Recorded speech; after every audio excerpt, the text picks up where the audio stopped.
Rahasia Luhut berakhir. Koalisi Bersihkan Indonesia akhirnya berhasil membongkar gurita bisnis tambang Luhut Binsar Panjaitan dan pejabat negara lainnya. Suara.com, Koalisi Bersihkan Indonesia mengungkapkan ada sejumlah nama jenderal militer dan pejabat publik yang diduga terlibat dalam gurita bisnis pertambangan Luhut Binsar Panjaitan. Kalau kemarin Luhut ngotot membantah dan bahkan mempolisikan Haris Azhar dan Fathia, sekarang Koalisi Bersihkan Indonesia mampu membongkarnya. Bahkan secara detail disertai data dan nama-nama yang terlibat dalam bisnis tersebut. Merah Johansyah dari Jaringan Advokasi Tambang Jatam mengatakan, setidaknya ada 17 nama elit politik dan 6 diantaranya adalah jenderal tinggi TNI, purnawirawan, prajurit, serta jenderal berbintang tinggi.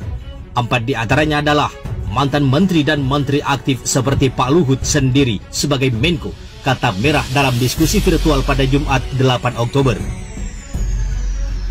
Nama militer di tambang pertama adalah Mayor Infanteri Paulus Panjaitan, yang tidak lain adalah anak dari Luhut Binsar Panjaitan. Ia memiliki hubungan dengan perusahaan tambang PT Buana Inti Energi dan PT Toba Sejahtera milik Luhut.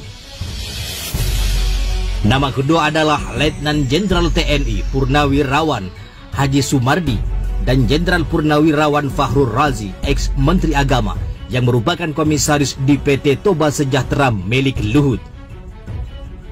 Kemudian Yusman Syafi'i Jamal, ex-Menteri Perhubungan, yang menjabat sebagai komisaris di PT Rakabu Sejahtera, PT Toba Sejahtera dan PT Kutai Energi.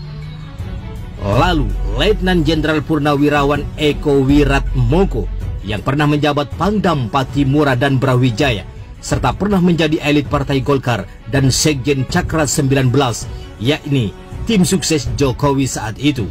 Namanya terhubung dengan PLTU PT Kertanegara Energi. Selanjutnya, Legend Purnawirawan Suaidi, Kepala Staf Umum ABRI 1999 sampai 2000, yang menjabat Direktur Kutai Energi dan juga Presiden Direktur Utama TMU di Kalimantan Timur. Kemudian Arthur Mangaratua Simatupang sebagai Ketua Umum Asosiasi Produsen Listrik Swasta Indonesia, yang berhubungan dengan PT Toba Pengembang Sejahtera, lagi-lagi milik Luhut Binsar Panjaitan.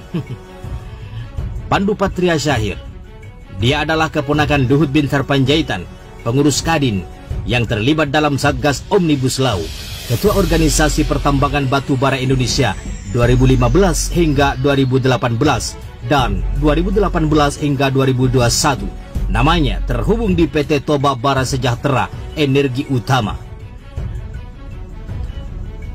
Bambang Brojonegoro, mantan Menristek dan mantan Menteri Bappenas yang baru saja ditunjuk menjadi komisaris di PT Toba Bara Sejahtera Energi Utama, lagi-lagi milik Luhut Binsar Panjaitan.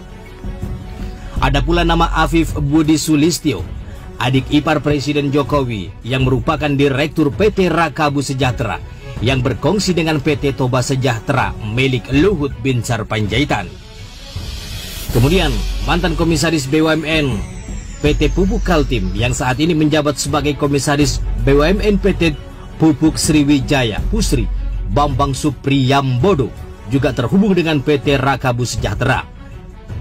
Gurita bisnis tambang PT Rakabu Sejahtera juga menyeret nama 2 anak Jokowi, yakni Kaisang Pangarep dan Gibran Rakabuming Raka, sebagai pemegang saham terbesar kedua di PT Papua Rakabu Sejahtera setelah Toba Sejahtera milik Luhut Binsar Panjaitan.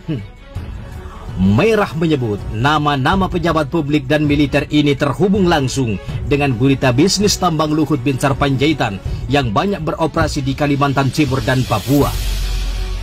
Apa yang menghubungkan mereka?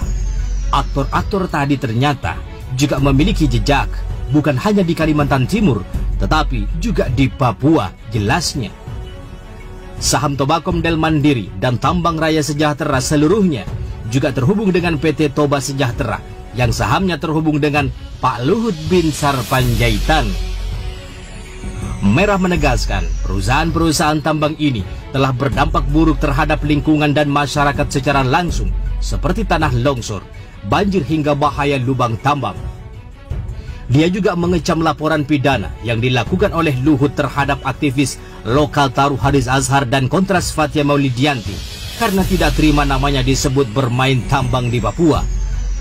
Pemerintah atau kepolisian dan aparat hukum untuk tidak boleh meneruskan dan melanjutkan kriminalisasi terhadap kawan-kawan kami, Fathia maupun Haris, karena yang mereka sampaikan adalah fakta yang tidak hanya terjadi di Papua, tetapi juga di Kalimantan Timur.